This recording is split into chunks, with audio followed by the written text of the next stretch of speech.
Hey, greetings everyone. I am Harold LaFall, and today I'm going to be talking to you about how to leverage your book for influence, impact, and income. That's right, income. Um, if you are like so many self published authors, you are trying to figure out one, how to make my book stand out.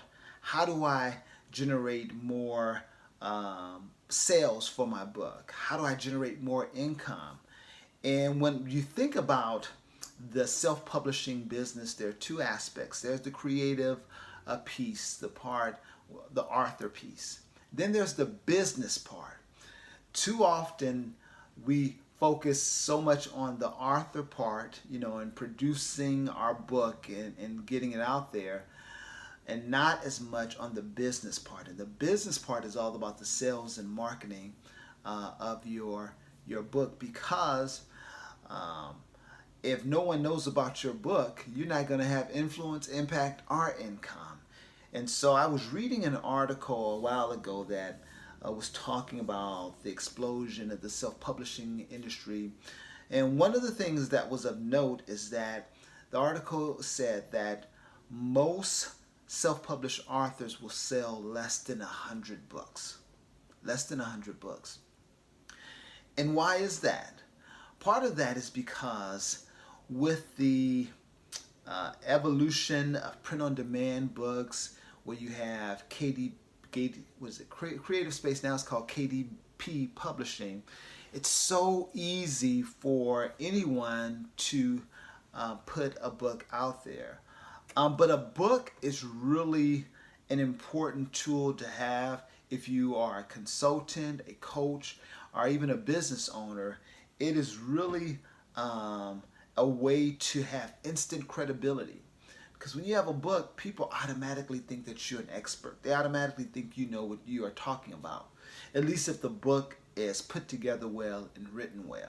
If it's not put together well or written well, it's not going to give you any credibility. It's going to give you the opposite. But I wrote my first book, Brother CEO, back in 2001. And I wrote that book because at the time I owned a staffing firm that had become pretty successful, that got the attention of Black Enterprise. And Black Enterprise did an article on me, sharing my story of how I went from growing up in the hood on welfare, dad in and out of jail and on drugs. How did I go from that to starting a multi-million dollar, or building a multi-million dollar business? So they shared my story, and when the article came out, I began to get all of these letters from guys that were in prison asking me, how did you do it? How did you go from nothing? How did you come out the hood and start a successful business? And what they were really wanting was a blueprint, a roadmap of how I did it. And one of the things that I remember when I first started my business, and I was looking for books and reading resources, I could not find a book that really spoke to me. There were a lot of books on how to write business plans and just the technical aspects of how to start a business, but they didn't get to the heart of what it takes to jump out, step out on faith, and press through your fears, your insecurities, your doubts, your setbacks. How they didn't go through that. It was just kind of, for me, very sterile. And so I decided to write a book that really got to the heart of what it takes to persevere, to, when you fall down, to get back up, to learn how to encourage yourself when you want to give up. I really shared in my book, Brother CEO, all the things that I had to tell myself on my journey, because entrepreneurship can be a very lonely journey. It can be a very scary journey, because you're out there, taking this leap of faith, and all you have so often is just your dream. You don't oftentimes have anything tangible to support your dream. And so I wrote this book because I wanted to share that it's important to have a business plan, but it's also important that you understand your value, your worth, and working into. It's important to work on yourself and to unlearn some of the negative things and self-limiting things that so many of us were taught and told. And so that's what my book was really about. It was a business book with a strong spiritual foundation. Um, and it was a book of hope and redemption and saying that, look, if I can do it, you can do it. And so I wrote this book for brothers. And I thought that brothers would purchase the book. Well, I didn't know at the time that black men weren't purchasing a lot of books. And so, to my surprise, when I would do book signings, it would be 85% women who would come to the book signing, and they would come and purchase books for their husbands, their brothers, their sons. And so that's how I started to gain some momentum.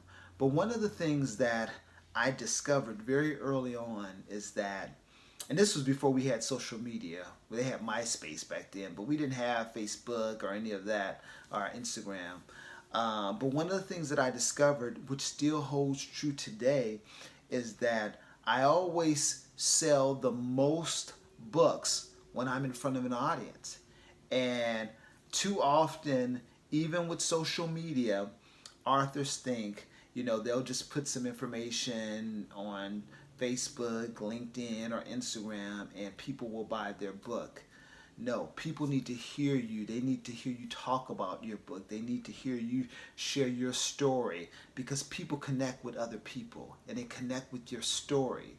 And so I realized that early on. And so one of the things that I started doing to create more influence and to get more attention for my book is I started doing book signings, and then I also started doing workshops based upon my book. So I would do these free workshops, and most of 9 out of 10 people who attended the workshops would buy a book. And so it was because I was doing those workshops and doing those book signings, I started to get more buzz, more attention around my book.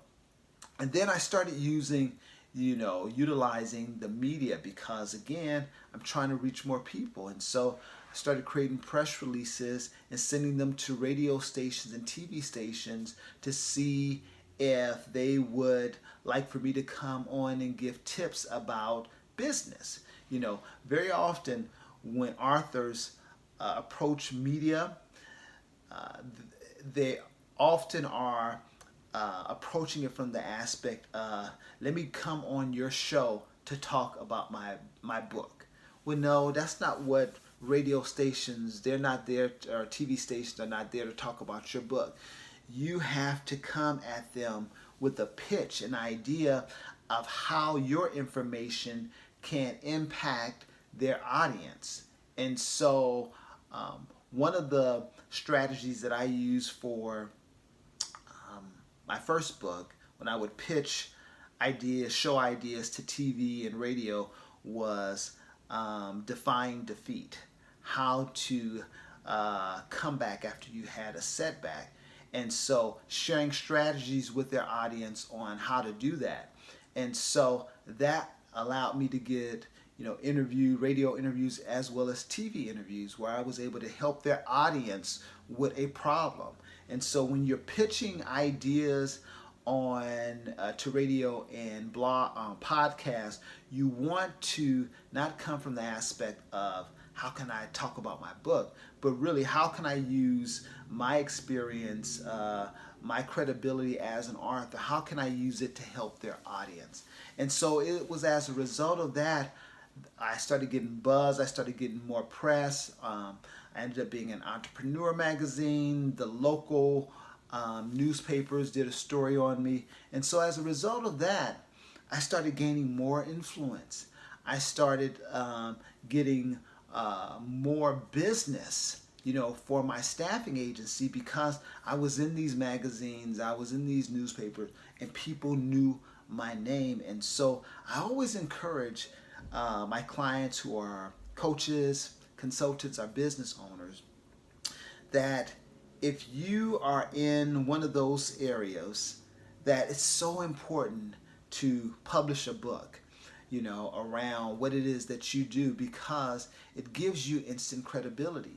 Even though there are tons and tons of books out there, not every consultant, coach, or business owner has written a published book. But here's another thing that I learned is that you can use just one book and create other revenue streams. And so for me, I began with my first book. Initially, I was offering my workshops for free, but then I began to not only use the workshops to sell books, but I started charging people to come to the workshops, because I knew the information that I was sharing was very valuable for those individuals that were interested in starting their own business. So I started generating revenue from that. And here's the surprising thing. Although I was selling books, I was earning the most revenue from my speaking and my workshops. And so as authors, that's one of the things that you want to consider. Even if you're not selling thousands of copies of your book, there are other ways that you can generate revenue. You can create online courses. You can create workshops. You can do webinars. So there are different ways that you can leverage that one book to multiple streams of income. And that's really important, because as creatives, you want to be able to earn as much income that you can, so that you have the freedom and flexibility to create more, where you're not having to stress and worry about money. I now have 3 books that I've written. I wrote Brother CEO back in 2001. My second book, I wrote Living from Within, Getting to the Heart of True Happiness, Self-Acceptance, and Peace. Then my most recent book is called I Am Enough. And even though I have sold thousands of copies of those books, speaking is my number one source of revenue from those books. The sales from the actual sales from the book is probably third in terms of actual revenue, and second are my online courses and workshops that I provide. But speaking provides the highest form of revenue. I just recently spoke at the University of New England, and my speaking fee was $5,000 just to talk for 45 minutes, And one of the things as authors and creatives that I want you to be really mindful of is to know your worth, because oftentimes we're giving away our gifts and talents for free. And the Bible says that your gifts and talents will make way for you. So many times we feel like we're doing this noble deed by just giving people our stuff, but your time, your energy, your wisdom that you share in your book and your products and your speaking and your courses, that's worth something. And so often as authors, we underprice everything. We underprice our books, our courses. We underprice our speaking fees. And I have to be honest and transparent. I was stuck at a $500 level in terms of my speaking fee for years. I was afraid to ask for more. Then I started hearing other people who didn't have more credibility than I did, hadn't sold more books than I had, who were asking for way more than I did. And not asking, was getting way more than I was getting. And the reason why is because they were asking for it. Because in this world, if you don't ask for it, people are not just going to give it to you.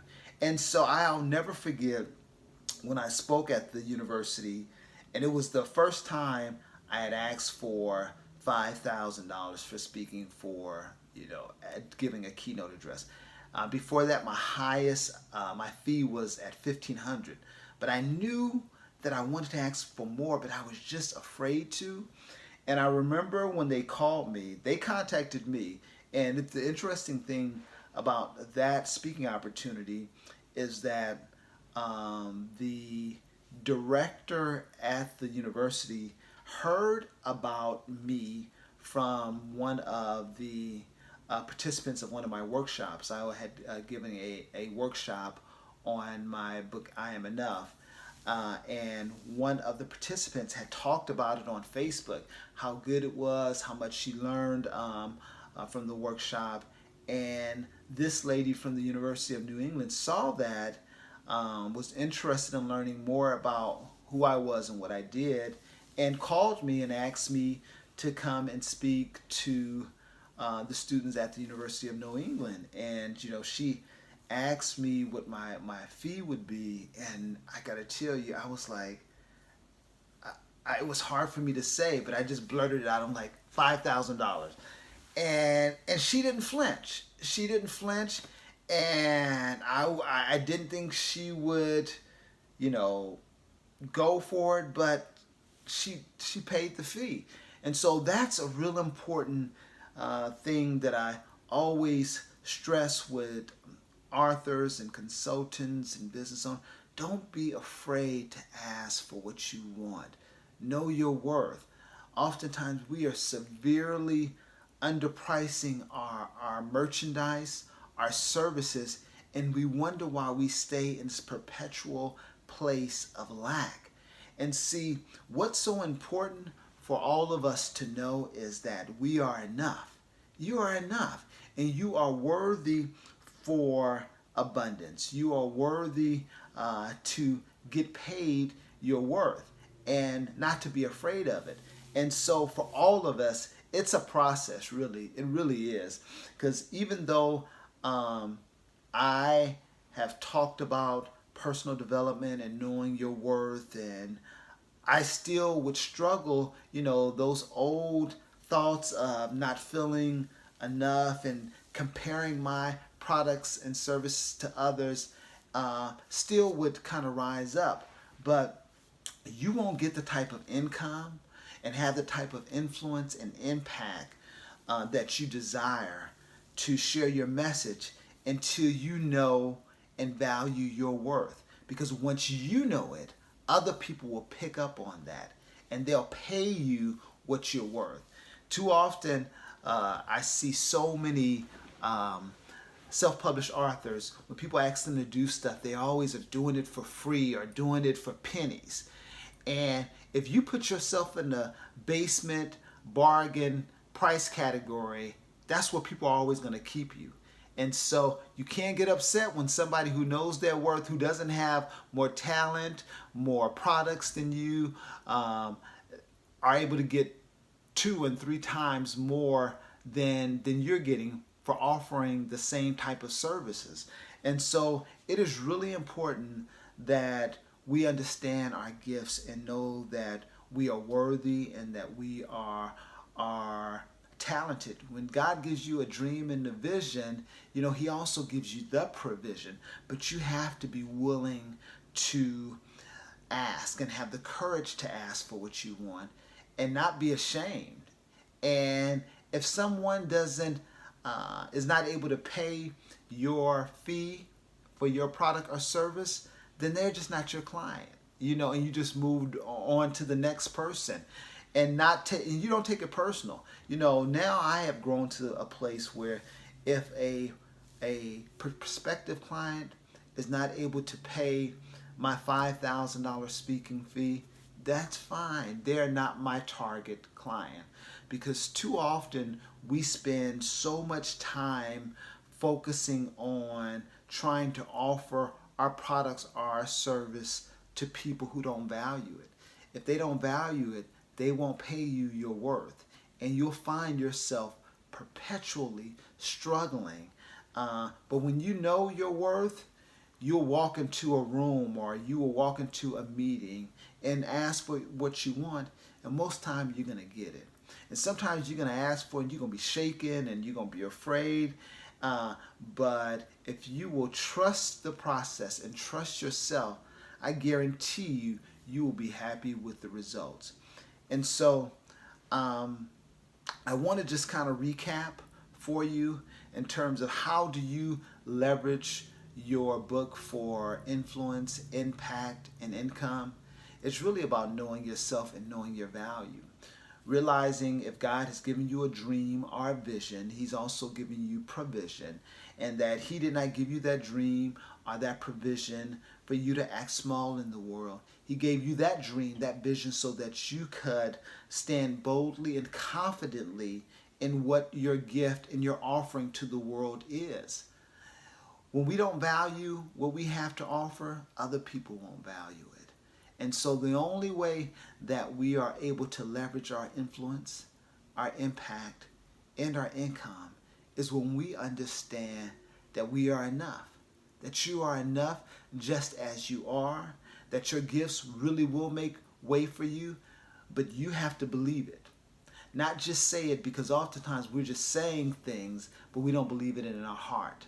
Once we get it in our heart, we're able to do the things in this world that we want to do, and we're able to have the type of impact, and we're able to have the type of abundance that we desire, and able to do the type of work that we know we have been called for.